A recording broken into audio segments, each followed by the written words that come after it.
আপনারা কি সিদ্ধান্ত নিছেন? সিদ্ধান্ত হয়েছে না। তখন গুরু মার্কা কয়ে রে রং সামার মানে রং চা খাওয়াইছে জিগায় কিতা সিদ্ধান্ত কিতা সিদ্ধান্ত হয়েছে বলে কি গুড় আপনারে দিব। গুরু মার্কা খুশি না বেজা? খুশি ছুটে সালামালকে দিয়া গুরু মার্কা গেছে, কিন্তু হে উঠে না, যেন বইয়ে রয়েছে সবটি উঠে না। মালিকও খুব খুশি যে মাশাল্লাহ গুরু আইতেছে, ছাগল আইতেছে, সবুজটি আইতেছে, অসুবিধা নেই। কাস্টমার উঠতেছে না। কিছুক্ষণ পর আইছে আপনার ছাগল মার্কা আই আবার সালামালকে দিছে, কই আপনারা সিদ্ধান্ত কিতা কখনো হয়েছে না। আগেরটা সময় কি হয়েছে মানে সিদ্ধান্ত হয়ে গেছে, দেওয়া হলাইছে, এখন আবার কই হয়েছে না।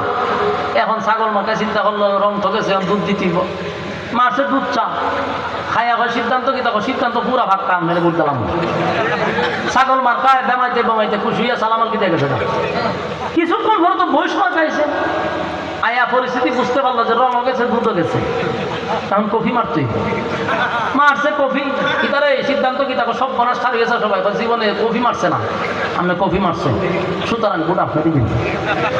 বলুন তো দেখি বুট পাটা দিছে কয়জন রে? এর ইমান আছে না গেছে? এর উপরে কি পাথর তখন লাগবো, আগুনে ফুরানি লাগবো? এমনিতে ইমান জায়গা বাস্তব না বাস্তব? আমরা যে ইমান 5 টাকার কাছে ইমান বিক্রি করে দেয়, আমরা বুকের উপরে ভাত তোর না হল লাগতো না, তেলে ফুরানিও লাগতো না। এলে আল্লাহ কয় তোরা ইমান আন কার মতো? ওই সমস্ত মানুষদের মতো। আমিনু কামা